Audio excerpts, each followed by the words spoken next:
Hi there, my name is Dr. Julie Toomoon, and I am a naturopathic medical doctor and an acupuncturist with a practice in Plymouth, Michigan. And I wanted to introduce a series of videos actually that are going to be on the true concept of healing. A lot of people, because of the way our world is structured, really feel that they are not the ones doing the healing, that it is the experience, the expertise, the knowledge of the doctor who is in fact doing the healing. And doctors are not magical.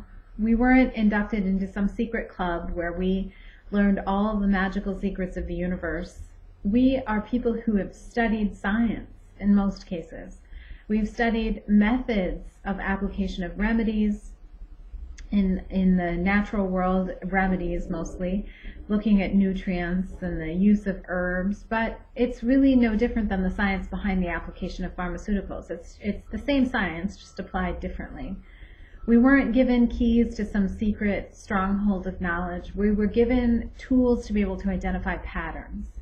And those patterns are what allow us to direct the treatment in a certain venue using informed knowledge and therefore harnessing the power of the body to heal itself. And I think that statement is the most profound thing. It's part of the naturopathic physician's oath, which is that we're harnessing the healing power of nature, nature being everything that's contained in the universe around us and in ourselves. Most of the time, illness is really a disconnect. So it can be on many different levels that we become disconnected. It can be a mental, emotional disconnect. It can be a spiritual disconnect. And it can be a physical disconnect. Physical disconnects happen when we stop paying attention to the sensations of our body.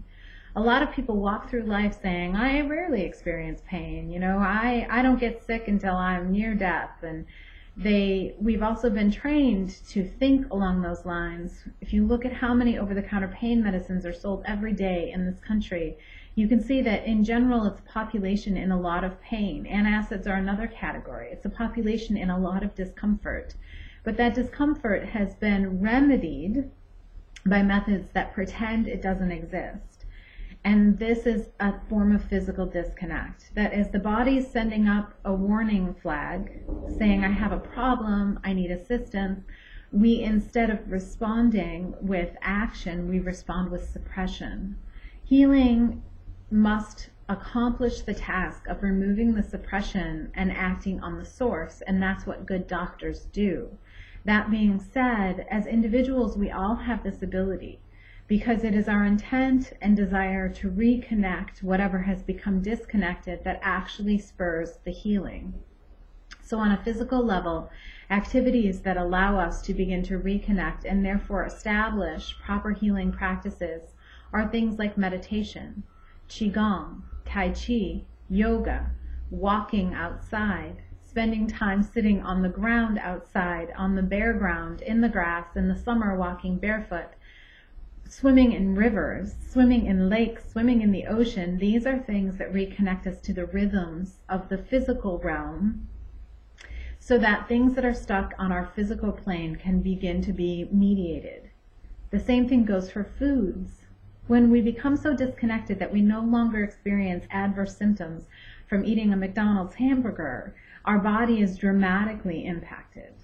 When in fact we are averse to drinking water, that's a really common thing I hear from people. Oh, I hate water, I can't stand how it tastes.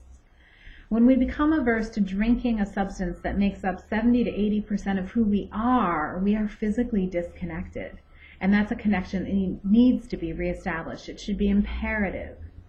So the first step in healing, from the personal perspective, where we begin to take part as our own physicians and our own facilitators of healing, is to start to ask ourselves, on which level of myself have I become disconnected? And if I feel that there's a physical disconnect, in addition perhaps to others, then we should start with the physical and provide methods of reconnection. So simple nourishment, water, food that is from real sources, vegetables, whole grains that have been soaked, good quality proteins from animals that have been treated well, or from legumes that have been soaked and sprouted, and using good quality spices, because those are our medicines, using high quality salt from Celtic sources or Himalayan sources, to begin to unwind the blockages and reconnect us with the physical experience of our body. Another tool is hot-cold bathing, because it invigorates the body, but it reconnects us to this physical self, because that's the first step. So if you're interested in harnessing your own unique individual ability to heal, start with the physical self and begin to ponder the question, where have I become disconnected, and how can I reconnect? It's not always obvious, and that's where doctors can come in as guides. But if your doctor takes on the position of the magnanimous or magnificent healer, knowing things that you could never possibly know, then they're taking a position of ego, and ultimately there's going to come a point where their ego can't go where you need to go. Healing happens when people connect deeply with their source. And it goes through multiple stages, but one of them is, and this most poignant starting place for most people, is to find out where you're physically blocked and create avenues to unwind that blockage so communication can be restored. My name is Dr. Julie Toomoon. This is part of a series of videos that will be the true nature of healing.